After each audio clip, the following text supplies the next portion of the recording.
Don't let negative energy pull you back and come to the reality of the fact that you're flying, living your dream. Most pilots don't understand what career opportunities are available in the world of aviation. They're making career decisions based on advice from friends or posts on internet forums, meaning they are taking huge risks with their livelihood without having all the details. This podcast was created to help you understand the aviation industry so you can find your dream job. Let's get ready for Pushback. Here's your host and my dad, Nick Fialka. Hey, pilot. Welcome to another great, awesome, fantastic, exciting episode of Ready for Pushback. Today, I'm talking to Tim Raynor, Chief Pilot in Orlando from American Airlines. He shares so much great information and is just an awesome mentor. I met Tim at the National Gay Pilots Association, and we started chatting as he was checking out from his hotel.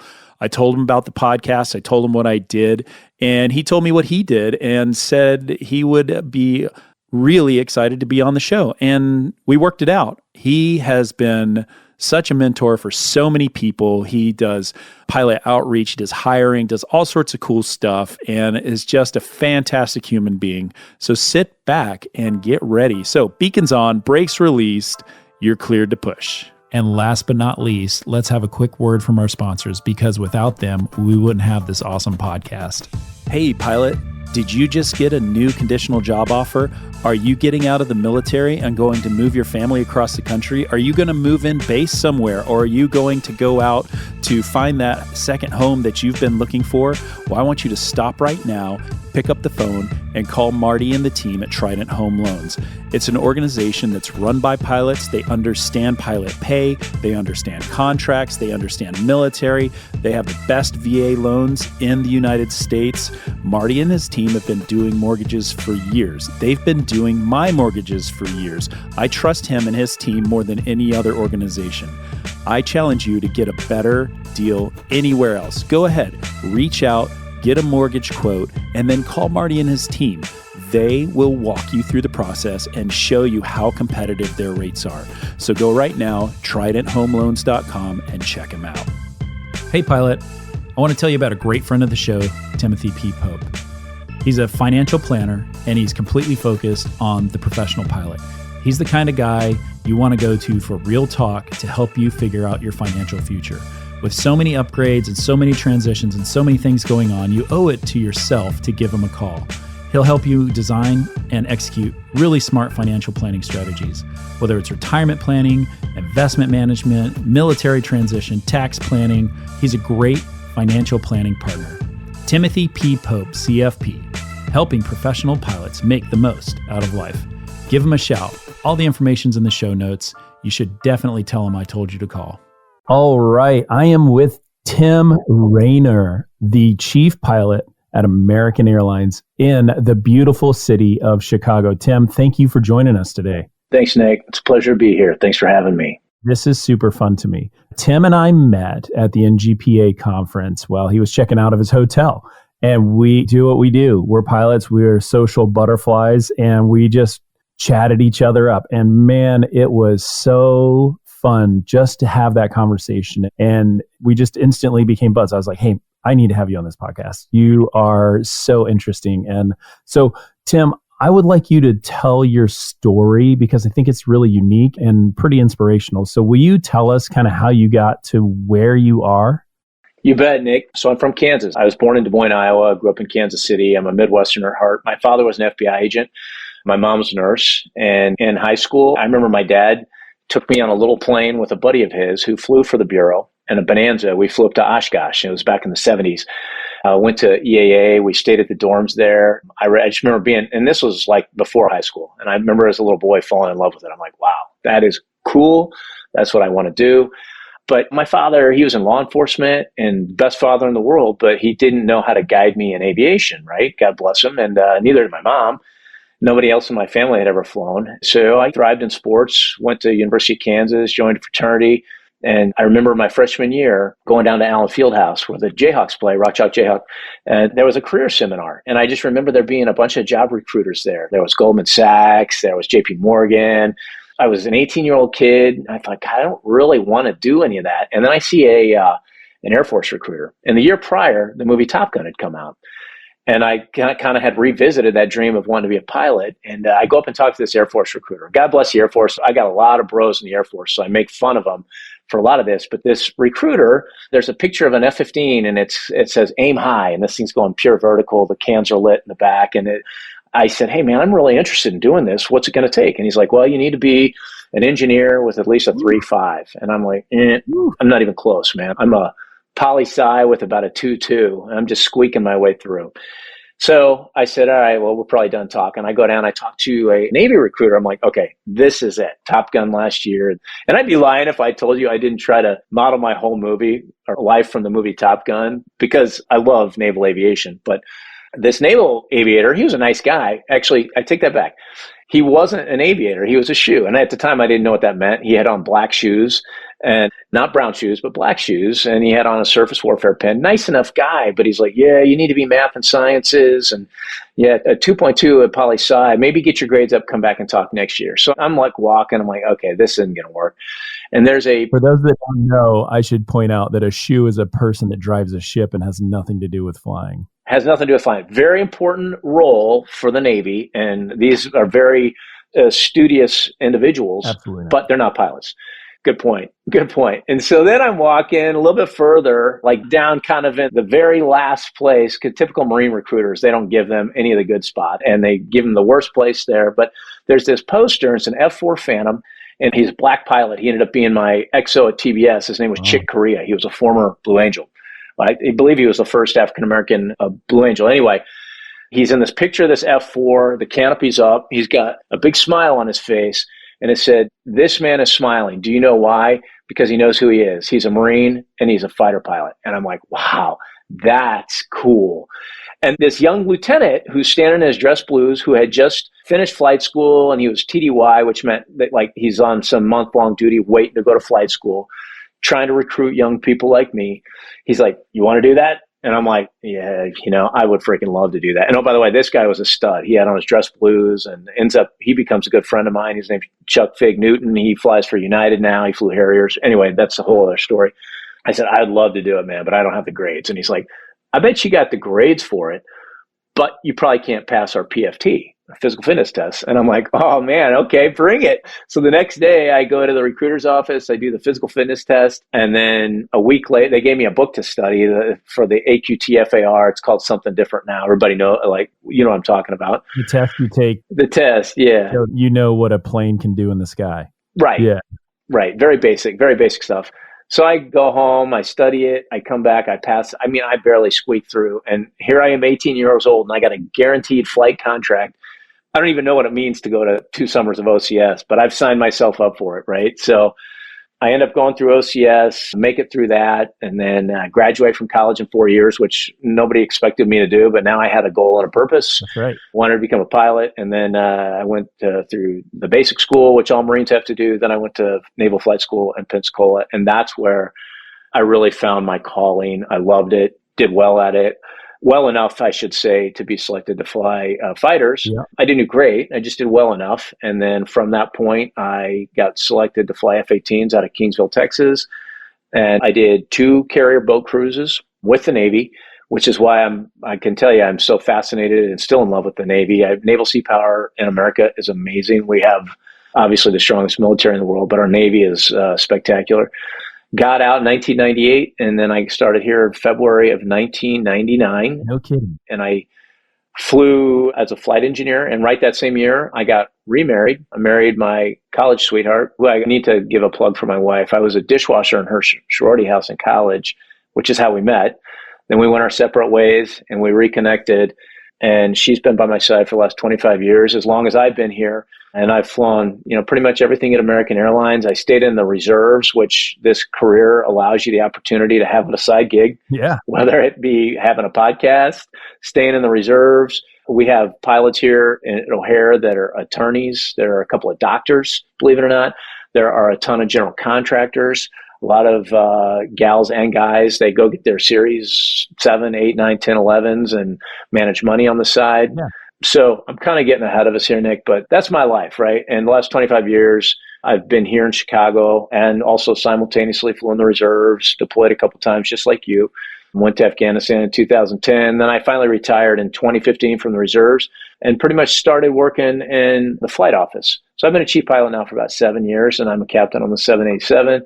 Amazing wife, 3 beautiful kids. Last one's going to college next year. She's going to the Naval Academy. All right. And yeah, which I could have never gotten in. Me neither. And, yeah. And my wife and I are thinking about what's next, maybe going to Texas. But that's my life in a nutshell. Well, that, first off, for those that are sitting here listening, thinking about the fact that there's a lot you can do in flying. You can go the military route, you can go the civilian route. If you go toward the military and you want to go to the military, and that's your dream, and somebody says no, don't take no for an answer. There are 4 services that fly to begin with. 5 if you include the Coast Guard, which I absolutely recommend. Right. And so there are a lot of different ways, plus the fact that at this snapshot in time, there's such a pilot shortfall in the military as much as it is in the airlines. And so there's opportunity there. And so don't give up on that. What I love is that you've spent almost a decade in the chief pilot office in Chicago, which is not an easy job, but you've been able to get a lot of really good perspective. And that is what is interesting to me. And so I want to ask you, since kind of the sundown of COVID with no hiring to this huge influx of people coming in, what have you seen? What has kind of been the scene in the chief pilot office and with all these new people coming in?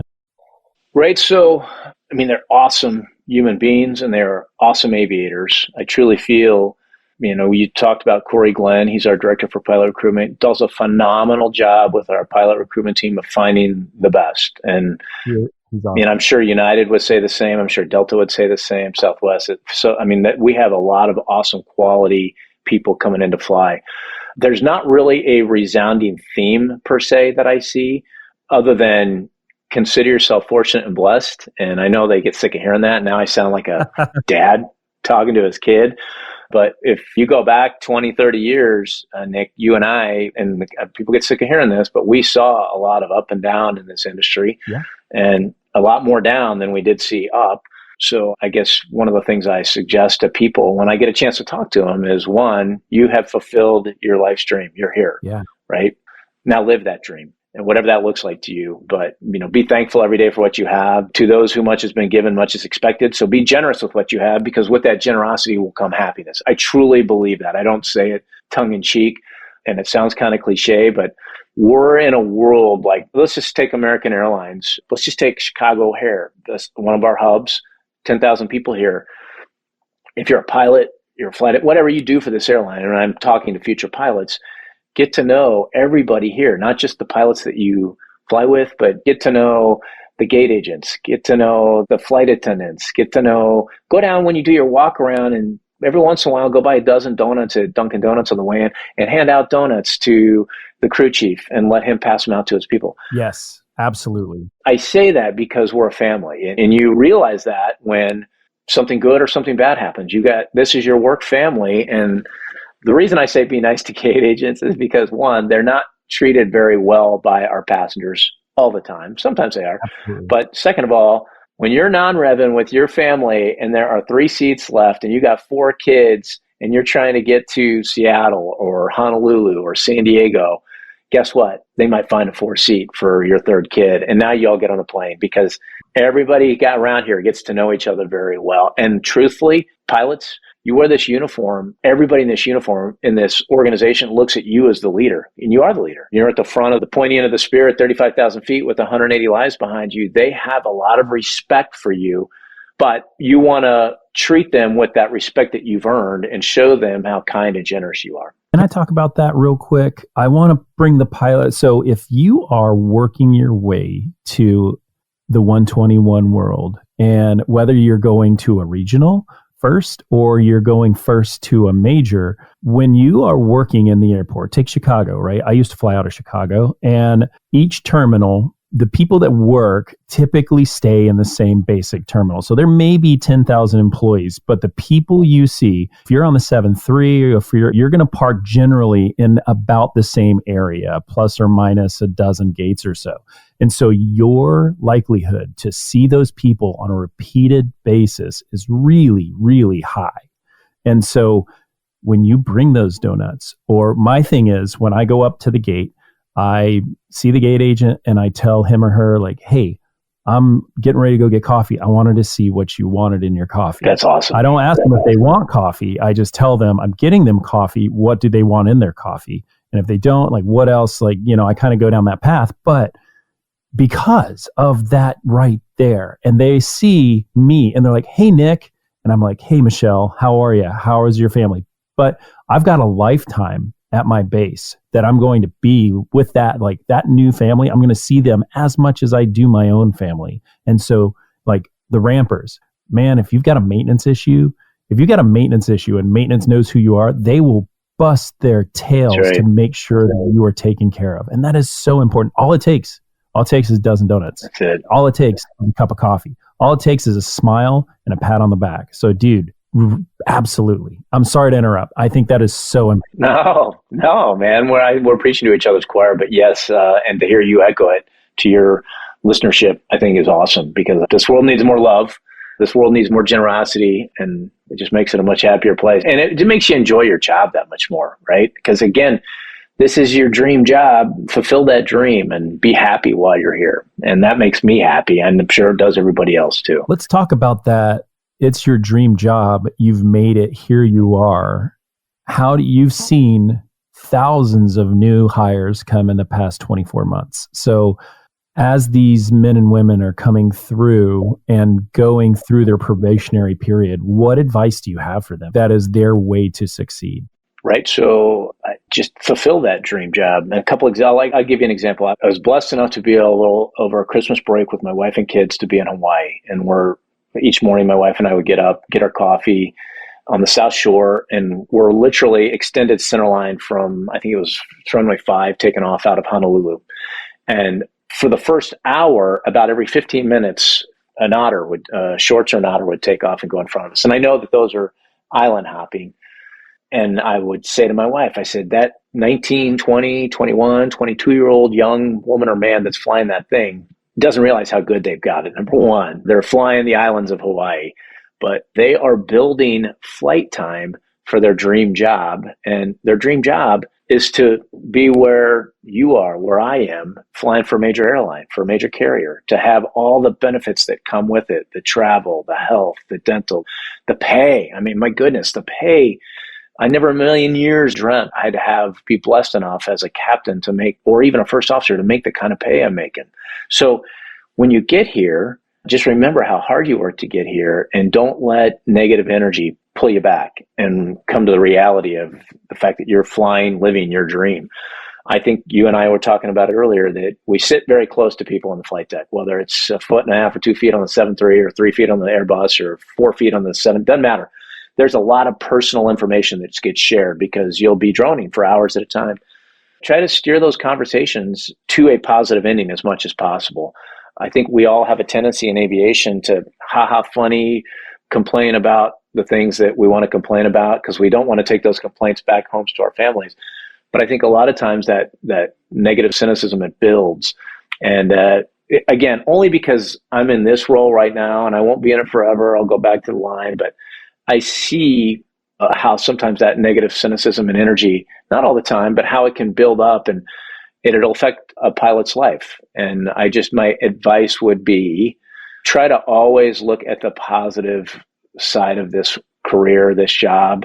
You'll be making a lot of money. You'll be secure for life. You can travel the world as you see fit. Yes, you're going to miss birthdays, anniversaries, holidays. That's the life of an airline pilot. We've all been there. But you're also going to be able to buy big chunks of time with your family. And that time that you spend away from this with your family, be there with your family. Or don't be trying to bid for the next cycle. Don't be trying to, escape them. Use that time to your advantage, because you're going to get good strings of days off take advantage of that, man, and shut it down, grow a beard, take your son fly fishing, or take your daughter out deer hunting, or sit down and read with your kids, man. I mean, this job gives you some awesome opportunities to do that. Yeah, I would say it's a lot easier to let things fester over a long career. And that the Delta Union just recently sent out an email to all pilots talking about just that, the importance of positivity in the flight deck. And once the door closes, they bring up specifically like yarning about politics or the things that are wrong in the contract or the things that are bad here or the things that are bad there. And I sit back and I think to myself, it's a lot easier to cross your arms and to just not like stuff than it is to find the joy and the goodness in what we do. And also helping that person you're sitting next to understand the joy in their life. And if a person does that, if you can do that on a 4-day trip and get somebody out of the zone, you're going to change how they operate in the aircraft. So like you be the cause for goodness and happiness and joy. Like literally joy. And it sounds like a silly thing to say because I'm a man and I don't talk about joy or whatever it is, or I'm a pilot, I'm tough, I'm in the military, I can do pull-ups. Like that's not it. Like find those shared experiences because you only get it once. There's a half-life. At 65, you're done. If you're 23, it may seem like forever away. But you know what? Tomorrow morning, you're going to wake up and you're going to be 65 in one day and that's it. And so it's true. Find that opportunity for joy in the cockpit. Man, if I could just get people to listen to this one part of this one podcast to just like find goodness, I'm sure you see it. I'm sure you experience it. People probably call you and like, oh, this person, they're just dragging me down. They want contract. It's like the guy that did the Lego video on YouTube that just like see all the negativity. And that's not what we want. We want the happiness. No, right. So my boss, Captain Russ Moore, and I used to hear Captain Chip Long, very dear friend of mine. He just retired as our VP of flight, but Russ said it at a new hire dinner last week, and it really struck me. And that is, I'll be at an evening dinner or a cocktail party or just out with friends, and I'll meet some new people. And if they ask what I do for a living, and I say, I'm director of flight for American Airlines out of O'Hare, their eyes kind of glaze over because it's like, what does that mean? I don't even know what that means. But conversely, and this is what I tell Russ told all of our new hires is, hey, you just tell them you're an airline pilot and you watch how the conversation shifts. And now everybody wants to talk to you. Yeah.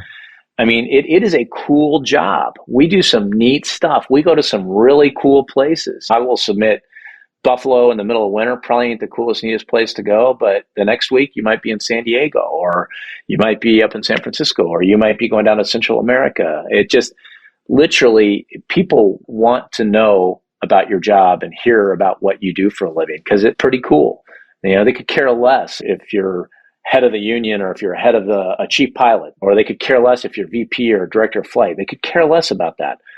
But if you tell them you're a pilot, man, that's like now conversation stops and everybody wants to talk to you. Yeah, there are so few of us. It is such a high profile job. We're not trying to sell you anything. And it just is. That's right. Like we get to live, like they look at our job as like, oh, you just get to experience life every day. And that's the difference between this job and being a civil engineer, or this job and being, pick your job title. It's boring. This is the best one, period. It is. You know, it's funny. You made me think. I was out with some buddies of mine recently, non-airline pilots, non-pilots. And they said one of the reasons they love me is because I'm not a salesman. I act like and I talk like a salesman, but I'm not a salesman. Like, in fact, they joke around. We all joke that I buy high and sell low. Like, I'm the biggest moron when it comes to selling, investing. I wouldn't want to sell, but I love flying airplanes. And a lot of people, to your point, it's like, oh God, this person's trying to sell me something. We're not trying to sell you anything. Here's what we do for a living. You want to hear more about it? Because it's a cool, exciting job. And we're living our dreams, which I'd have to submit. A lot of people aren't living their dreams. They're just working so they can pay their bills.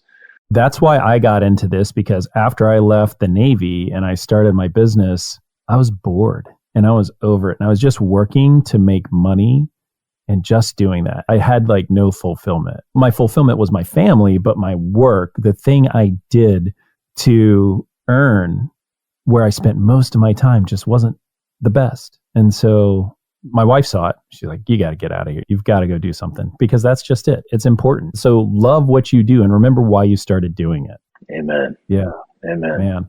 How about the technical part of the job and like staying on top of what it is that we do? What have you seen with like, are the new hires coming through like really technically proficient? Are they seeming overwhelmed? They are getting snapped up at 1,500 hours and getting thrown into a 737. Like, what are you seeing? Again, I get back to some of the best aviators in the world, much better than I was. Well, I mean, literally, they have technical proficiency, they have IT proficiency, they speak well.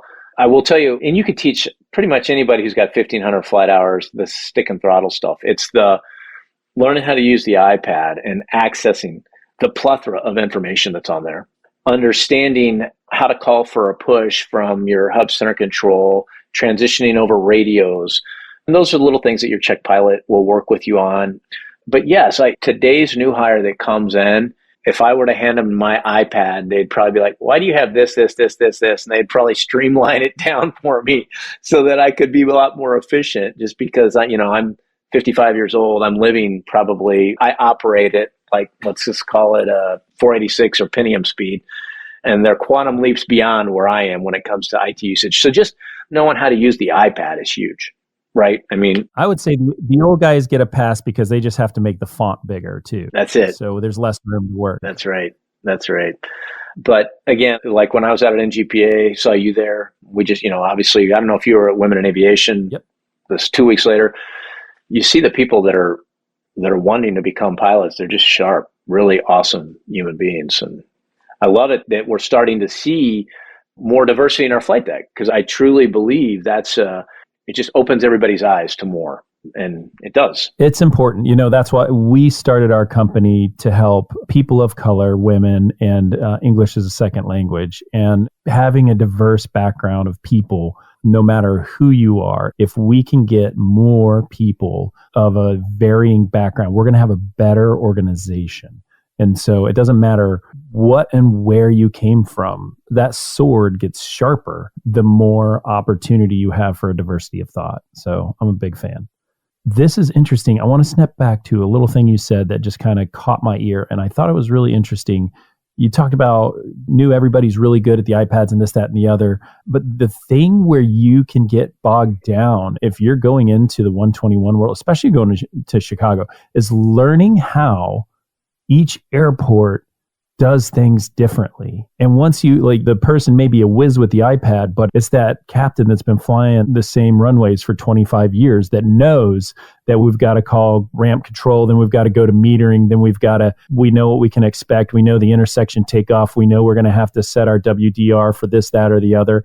And we know that when we land, we're going to expect this taxi route. And in Chicago, they're not going to give us instructions. But when you go to Charlotte, you better sure as heck stop at every intersection and wait for them to tell you to move. And so that experience, that's the risk that I see. First off, I need to do a whole episode about how we need standardization on the ground and across America. It's awful. But as we drop down and we have newer and newer captains, I need you pilot listening to know that you have to dive deep into how these airports operate, because that is the first part of safety, and safety culture is so important. And I just wanted to bring that up because I saw that. And I remember my first time in Chicago. Oh my God. So, man, for sure. Yeah, no, I couldn't agree more. I think even for a newer captain, right, you obviously need to get into your -9 pages. And look, you can do it in 5 minutes the night before, whether you're sitting at the bar or having dinner, or just go into your room, right, before you flip on the TV, or even in the morning. Just take a 5-minute glance at your -9 pages for the airport you're going to be flying to. Look at the company pages and look at what's specific to that airport. I just fairly new captain on the 787. I've only been on it for about a year and a half. And as I'm approaching 500-hour mark, things are starting to make sense to me, internationally speaking. But boy, I tell you, every time I go into London or any international destination, I'll spend probably the last 30 minutes at altitude before we start down, just going through all the -9 pages, the company pages, because there's so many little gotchas, that just nuggets of information that you can pull out that'll keep you from embarrassing yourself at a minimum. And then worse yet, making a wrong turn or having to file an ASAP or having to call ATC, right? that creates more work for you, and you don't want to do that. And look, we're all so prideful. The biggest thing is none of us wants to be professionally embarrassed. And it's professionally embarrassing when you make a mistake in front of your colleague, in front of ATC.